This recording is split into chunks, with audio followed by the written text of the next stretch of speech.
Good afternoon. What about alleged discrepancies in the Bible?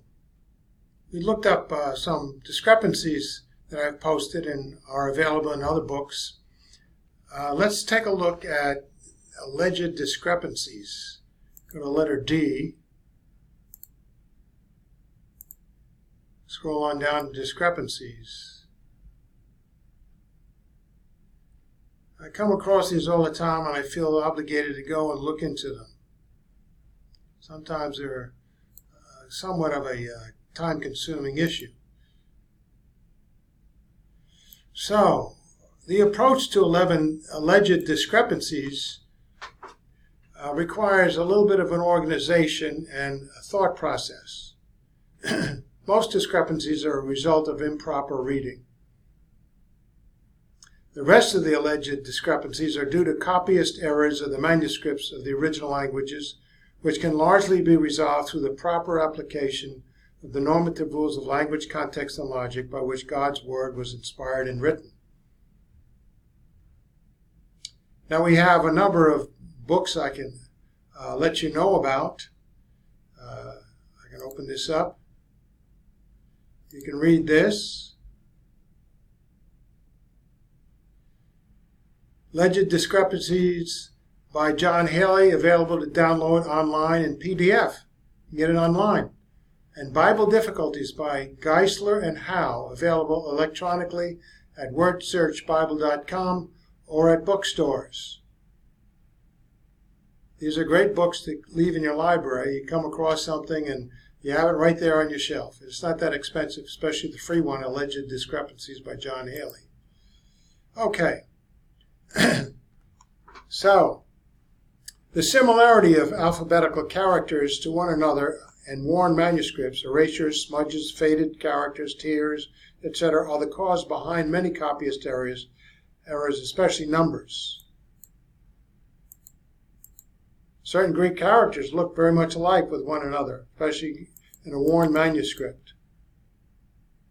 There may be accidents, purposeful, depending upon making things sound uniform. A lot of scribes will like to write what one letter of Paul's says on a particular phrase and correct it another one which says something differently. But Paul, a lot of times, writes differently. You can't force Paul to be uniform when sometimes he departs from his normal practice. There are means used to determine which variant reading is most likely the original one. You've got external evidence, character and reliability of the documents themselves, and you got internal evidence, focusing on discerning the most likely reading from which all the other readings deviated. Because you have manuscript copies and copies of copies. So here's some evidence compared. Now you get Comfort's book about the manuscripts of the Greek New Testament. And that gives you repeated explanations following these rules when there's a variant from one manuscript to another. Most of the time it's not significant, but at times it is.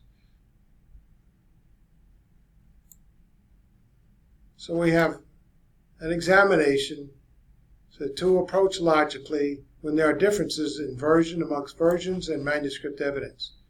Now, why has God permitted discrepancies in manuscript copies and translated versions of the Bible to prevail? God permitted discrepancies in the manuscript copies of the Bible and translated versions in order to prompt individuals to invest themselves in His Word as part of their temporal lives, especially in the accurate learning and defense of it. People are untrustworthy. And the ones that copied the manuscripts and translated them into versions aren't God-inspired. So they're going to make mistakes, deliberate or otherwise. So it would behoove you to investigate every little point and make God's Word your own by investing your time in it in accordance with the normative rules of language, context, and logic, how the average person would read it. You don't need a special qualification to understand God's Word. If you're not as good a reader as another, it'll just take you a little longer. A lot of times people are great readers, read too fast. Or they don't, they're bored, they're impatient, they don't want to spend a lot of time. Sometimes you waste your talent when you have so much, you want things to come faster. But at times, it takes time to investigate whether or not a version is accurate, whether or not a manuscript evidence is secure for one version or another.